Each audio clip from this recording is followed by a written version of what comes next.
حضرت انس رضی اللہ عنہ نے بیان کیا کہ ہمیں کبھی اتنی خوشی کسی بات سے بھی نہیں ہوئی تھی جتنی کہ آپ کی حدیث سن کر ہوئی کہ تمہارا حشر انہی کے ساتھ ہوگا جن سے تمہیں محبت ہے۔ حضرت انس رضی اللہ عنہ نے کہا میں بھی رسول اللہ صلی اللہ علیہ وسلم سے اور حضرت ابو بکر اور عمر رضی اللہ عنہما سے محبت رکھتا ہوں اور ان سے اپنی اس محبت کی وجہ سے امید رکھتا ہوں کہ میرا حشر انہی کے ساتھ ہوگا اگرچہ میں ان جیسے عمل نہ کر سکا۔ یہاں رک کر ذرا اپنی محبتوں کا جائزہ لیں۔ اب چیک کریں کہ آپ کن کو پسند کرتے ہیں، آپ کن سے محبت رکھتے ہیں اور آپ کن کی پیروی کرتے ہیں۔ یہ تینوں نقطے بہت اہم ہیں، ان کو دیکھیے، جانچیے، اپنا جائزہ لیجیے اور پھر فیصلہ کیجیے کہ آپ کن کے ساتھ ہوں گے۔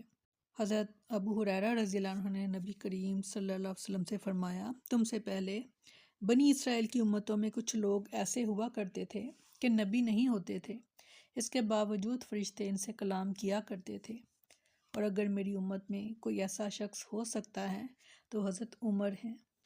حضرت ابو سعید خدری رضی اللہ عنہ نے بیان کیا میں نے رسول اللہ صلی اللہ علیہ وسلم سے سنا، آپ نے فرمایا میں نے خواب میں دیکھا کہ کچھ لوگ میرے سامنے پیش کیے گئے جو قمیص پہنے ہوئے تھے، ان میں سے بعض کی قمیص صرف سینے تک تھی اور بعض کی سے بھی چھوٹی، اور میرے سامنے عمر پیش کیے گئے تو وہ اتنی بڑی قمیص پہنے ہوئے تھے کہ چلتے ہوئے گھسٹتی تھی۔ صحابہ نے عرض کیا یا رسول اللہ صلی اللہ علیہ وسلم آپ نے اس کی کیا تعبیر لی؟ حضور صلی اللہ علیہ وسلم نے فرمایا کہ دین مراد ہے۔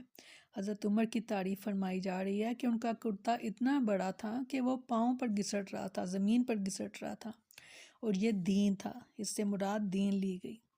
مسور بن مخزمہ نے بیان کیا کہ جب حضرت عمر رضی اللہ عنہ زخمی کر دیے گئے تو آپ نے بڑی بے چینی کا اظہار کیا۔ اس موقع پر ابن عباس رضی اللہ عنہ نے آپ سے تسلی کے طور پر کہا اے امیر المومنین آپ اس درجہ گھبرا کیوں رہے ہیں؟ آپ صلی اللہ علیہ وسلم کی صحبت میں رہے اور حضور اکرم صلی اللہ علیہ وسلم کی صحبت کا پورا حق ادا کیا، اور پھر جب آپ حضرت صلی اللہ علیہ وسلم سے جدا ہوئے تو حضور صلی اللہ علیہ وسلم آپ سے خوش اور راضی تھے۔ اس کے بعد ابو بکر رضی اللہ عنہ کی صحبت اٹھائی اور ان کی صحبت کا بھی آپ نے پورا حق ادا کیا، اور جب جدا ہوئے تو وہ بھی آپ سے راضی اور خوش تھے۔ آخر میں مسلمانوں کی صحبت آپ کو حاصل رہی، ان کی صحبت کا بھی آپ نے پورا حق ادا کیا، اور اگر آپ ان سے جدا ہوئے تو اس میں کوئی شبہ نہیں کہ انہیں بھی آپ اپنے سے خوش اور راضی ہی چھوڑیں گے۔ اس پر حضرت عمر رضی اللہ عنہ نے فرمایا کہ ابن عباس تم نے جو رسول اللہ صلی اللہ علیہ وسلم کی صحبت کا اور حضرت صلی اللہ علیہ وسلم کی رضا اور خوشی کا ذکر کیا ہے تو یقیناً یہ صرف اللہ تعالیٰ کا ایک فضل اور احسان ہے جو اس نے مجھ پر کیا ہے۔ اسی طرح جو تم نے ابو بکر رضی اللہ عنہ کی صحبت اور ان کی خوشی کا ذکر کیا ہے تو یہ بھی اللہ تعالیٰ کا مجھ پر فضل اور احسان تھا، لیکن جو گھبراہٹ اور پریشانی مجھ پر تم طاری دیکھ رہے ہو وہ تمہاری وجہ سے اور تمہارے ساتھیوں کی فکر کی وجہ سے ہے، اور اللہ کی قسم اگر میرے پاس زمین بھر سونا ہوتا تو اللہ تعالیٰ کے عذاب کا سامنا کرنے سے پہلے اس کا فدیہ دے کر اس سے نجات کی کوشش کرتا۔ یہ کون فرما رہے ہیں؟ یہ حضرت عمر فرما رہے ہیں جنہیں کہ دنیا میں چلتے پھرتے جنت کی بشارتیں تھیں۔ وہ اتنے خوف زدہ تھے اور اپنے اعمال پر وہ مطمئن ہو کر نہیں بیٹھ گئے تھے۔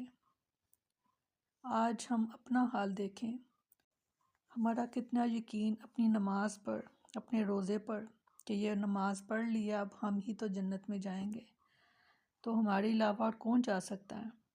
صحابہ کی زندگیاں دیکھنی ہیں۔ آپ صلی اللہ علیہ وسلم کے بعد جب ہم سنت پڑھ رہے ہیں تو ساتھ ساتھ ان کی زندگی اور پھر ان کے بعد ان کے صحابہ کی زندگیوں کو دیکھنا ہے، کیونکہ وہ ہمارے لیے وہ نمونہ بہترین اور ان بہترین نمونے کے سمجھیں کے بعد جو ہیں آپ صلی اللہ علیہ وسلم کے صحابہ ہیں۔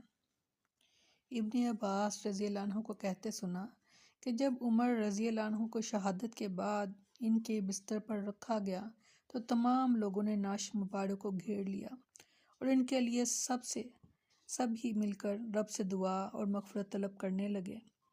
نعش ابھی اٹھائی نہیں گئی تھی، میں بھی وہیں موجود تھا۔ اسی حالت میں اچانک ایک صاحب نے میرا شانہ پکڑ لیا، میں نے دیکھا تو وہ علی رضی اللہ عنہ تھے۔ پھر انہوں نے عمر رضی اللہ عنہ کے لیے دعائے رحمت کی اور ان کی نعش کو مخاطب کر کے کہا آپ نے اپنے بعد کسی بھی شخص کو نہیں چھوڑا۔ کہ جسے دیکھ کر مجھے یہ تمنا ہوتی کہ اس کے عمل جیسا عمل کرتے ہوئے میں اللہ سے جا ملوں۔ اور اللہ کی قسم مجھے تو پہلے سے یقین تھا کہ اللہ تعالیٰ آپ کو آپ کے دونوں ساتھیوں کے ساتھ ہی رکھے گا۔ میرا یہ یقین اس وجہ سے تھا کہ میں نے اکثر رسول اللہ صلی اللہ علیہ وسلم کی زبان مبارک سے یہ الفاظ سنے تھے کہ میں ابو بکر اور عمر گئے، میں ابو بکر اور عمر داخل ہوئے، میں ابو بکر اور عمر باہر آئے۔ سبحان اللہ۔ یہاں سے آپ جان سکتے ہیں حضرت عمر کی اہمیت کو۔ اللہ تعالیٰ ہمیں ایسے ایمان کی دولت سے مالا مال فرمائے کہ جیسے ان بہت بہت زیادہ عزت والے صحابہ کے ایمان